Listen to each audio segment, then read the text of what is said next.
Vamos então começar o 5º capítulo, Influenciação. Notava agora a diferenciação do ambiente.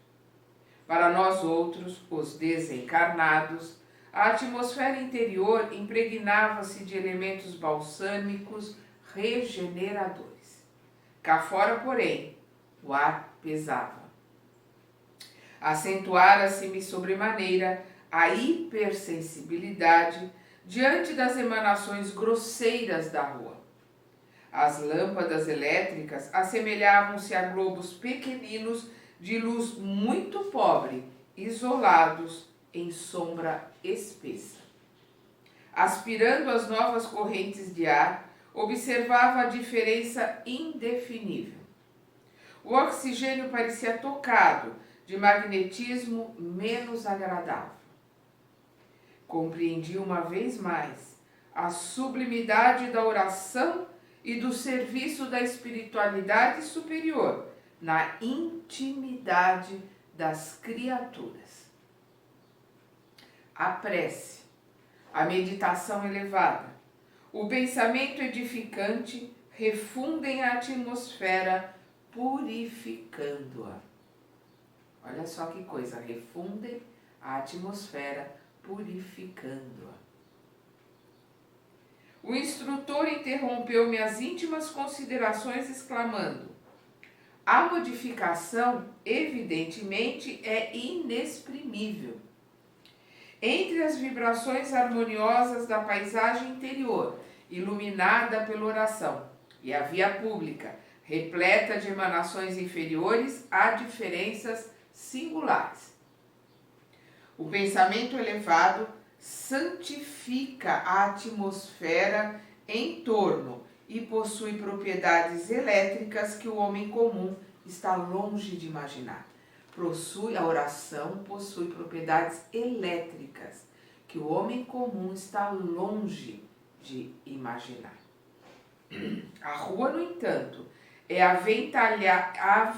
avelhantado repositório de vibrações antagônicas em meio de sombrios materiais psíquicos e perigosas bactérias de variada procedência, em vista de a maioria dos transeuntes lançar em circulação incessantemente não só as colônias imensas de micróbios diversos, mas também os maus pensamentos de toda ordem. Enquanto ponderava o ensinamento ouvido, reparava que muitos agrupamentos de entidades infelizes e inquietas se postavam nas cercanias. Faziam-se ouvir por conversações mais interessantes e pitorescas, todavia desarroadas e impróprias nas menores expressões. Alexandre indicou-me pequeno grupo de desencarnados que me pareceram em desequilíbrio profundo e falou: aqueles amigos constituem a corte quase permanente dos nossos companheiros encarnados que voltam agora ao ninho doméstico. Que? Indaguei involuntariamente. Sim, acrescentou o orientador cuidadoso. Os infelizes não têm permissão para ingressar aqui em sessões especializadas como a desta noite. Nas reuniões dedicadas à assistência geral podem comparecer. Nas palestras, nas sessões abertas, esses irmãozinhos podem entrar. Ali, como é uma sessão especializada, né, por causa do trabalho mediúnico, por causa do intercâmbio e do auxílio aos irmãozinhos menos esclarecidos, esses irmãos acompanhantes dos encarnados ficam ali do lado de fora esperando ele sair.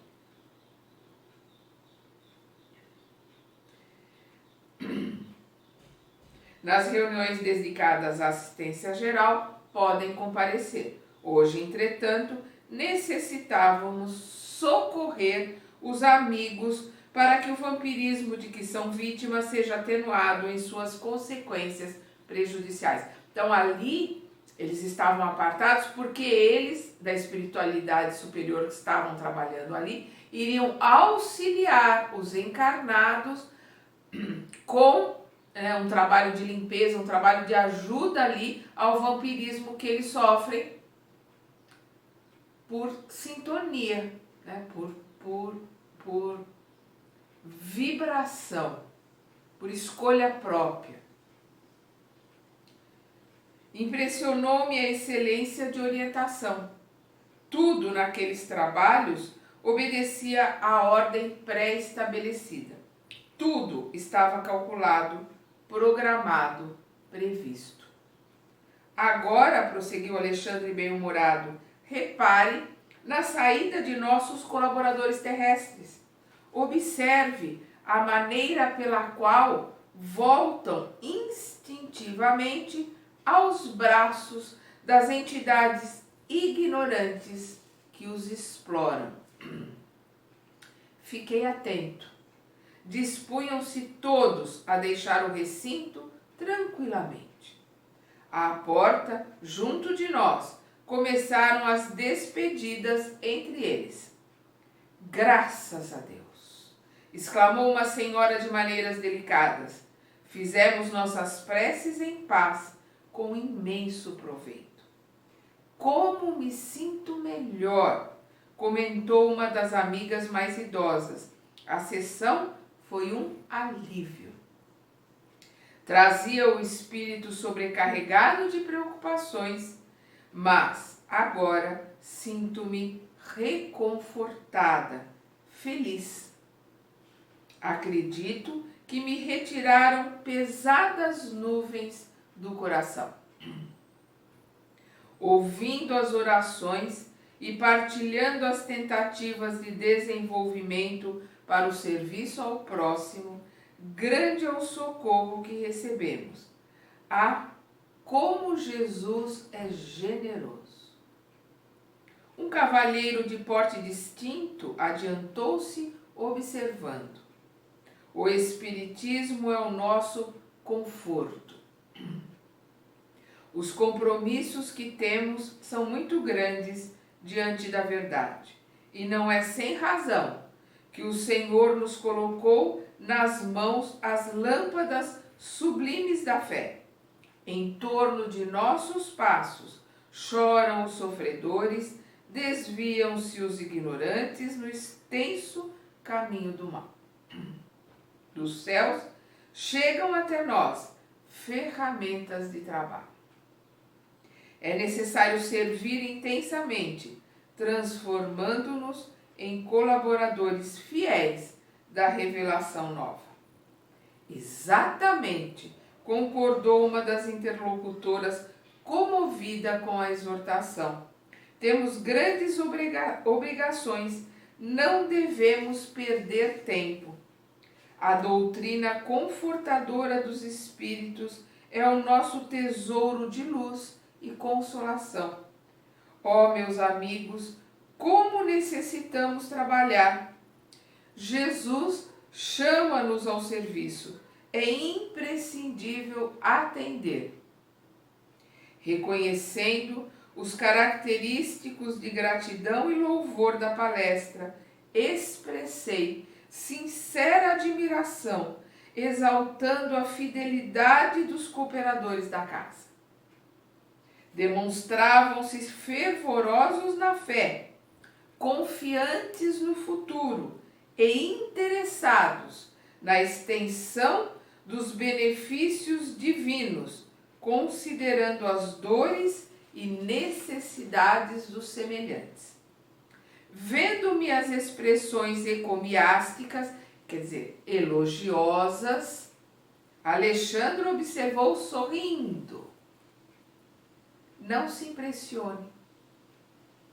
O problema não é de entusiasmo, e sim de esforço persistente. Como nós vimos nos capítulos ali atrás, quando Alexandre colocou que os encarnados têm oceanos de palavras e gotas, poucas gotas de ação.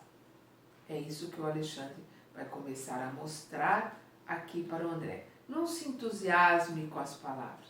Infelizmente, essa é a realidade de todos nós encarnados aqui na Terra. Não se impressione. O problema não é de entusiasmo, e sim de esforço persistente. Não podemos dispensar as soluções vagarosas. Raros amigos conseguem guardar uniformidade de emoção e idealismo nas edificações espirituais.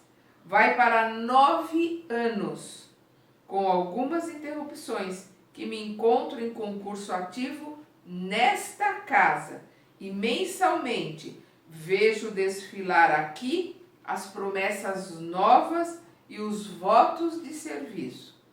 Ao primeiro embate com as necessidades reais do trabalho, reduzido o número de companheiros permanece fiel à própria consciência.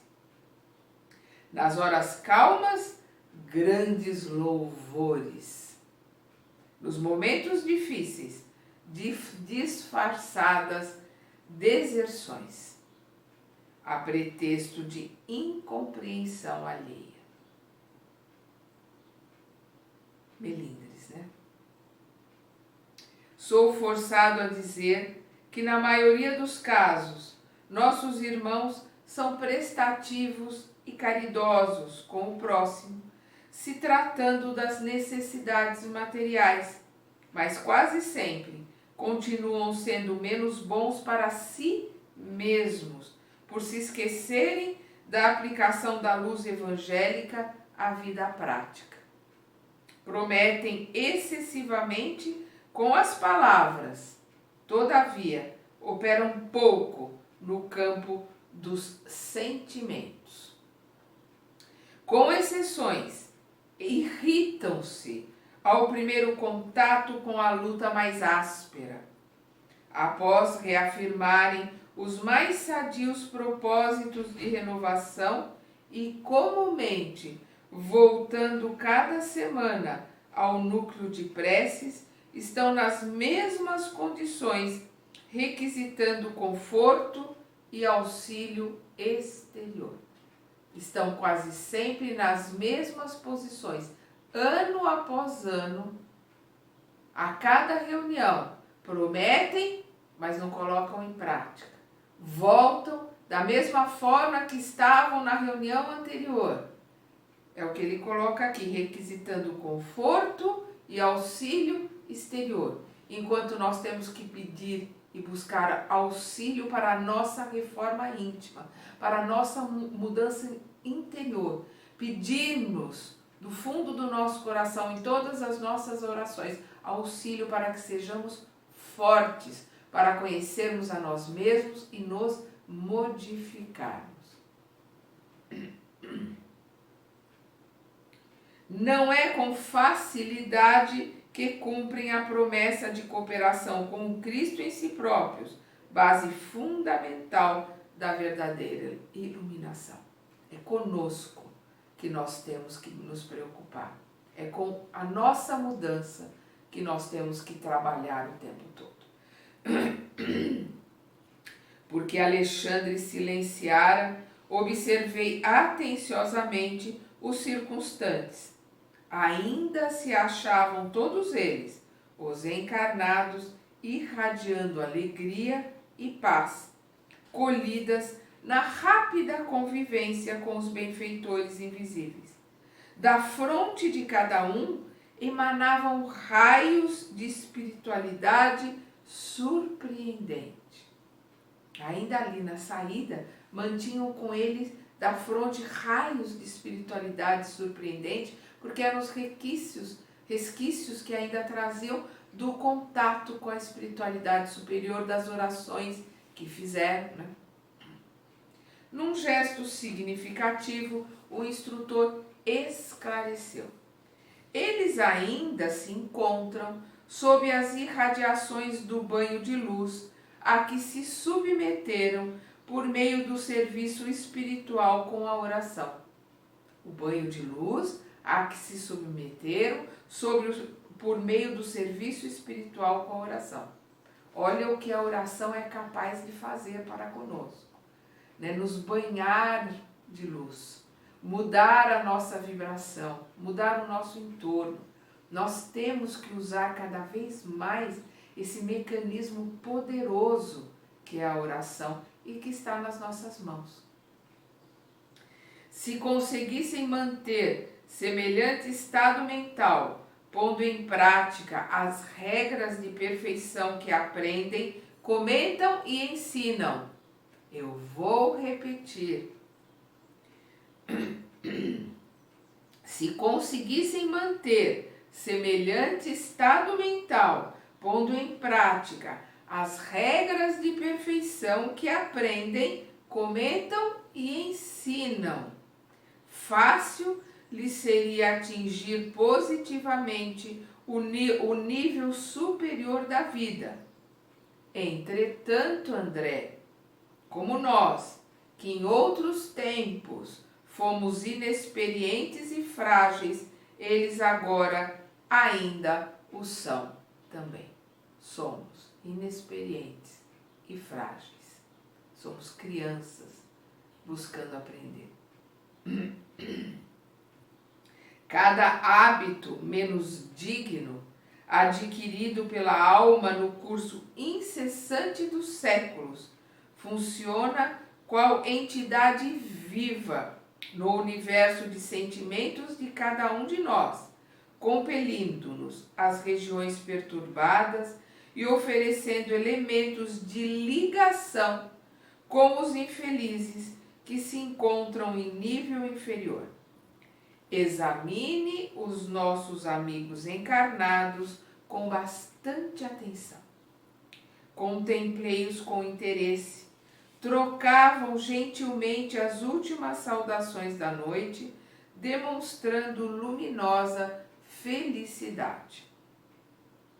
Acompanhemos o grupo no qual se encontra o nosso irmão mais fortemente atacado pelas inquietações do sexo, exclamou o orientador, proporcionando-me valiosa experiência.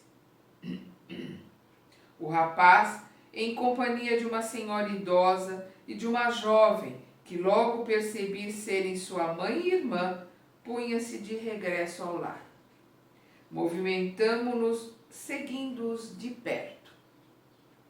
Alguns metros além do recinto, onde se reuniam os companheiros de luta, o ambiente geral da via pública tornava-se ainda mais pesado.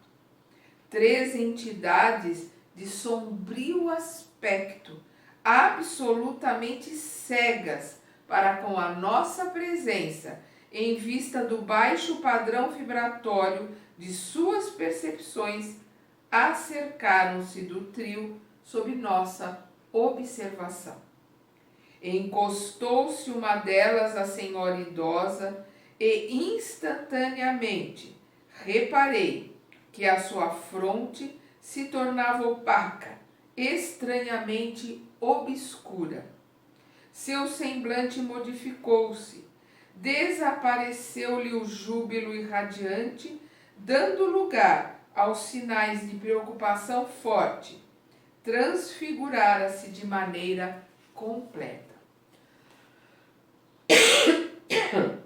Perdão.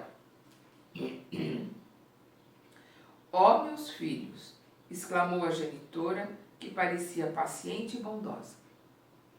Por que motivos somos tão diferentes no decurso do trabalho espiritual?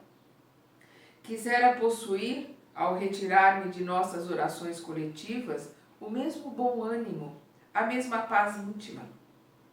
Isso, porém, não acontece. Perdão. Então, estamos vendo aqui a irmã percebendo a diferença da paz interior, da tranquilidade que ela sentia dentro da casa espírita e ali fora, do peso que ela já está sentindo, porque nós vimos aqui, o Alexandre e o André nos descrevendo, que 3 entidades de aspecto tenebroso, de aspecto sombrio, se aproximaram deles. Né? Entidades tão digamos assim, felizes, que elas nem perceberam a presença do André e do Alexandre, porque não tinham capacidade de visualizá-los, porque a vibração deles está acima da vibração desses seres, infelizmente, ali tão perturbados, né? Tão necessitados de esclarecimento. Irmãozinhos, como dizia o Chico, instigantes. Ao retornar o caminho da luta prática, sinto que a essência das preleções evangélicas persevera dentro de mim, mas de modo vago, sem aquela nitidez dos primeiros minutos. Esforço-me sinceramente por manter a continuação do mesmo estado de alma. Entretanto, algo me afeta que não sei definir com precisão. Então, ela sabe que ela é afetada por algo, mas ela não sabe definir com precisão. Vamos entender o que acontece. Vamos ver o quanto esses irmãos são responsáveis pela união, por afinidade com esses irmãozinhos que se aproximaram deles, na segunda parte deste capítulo.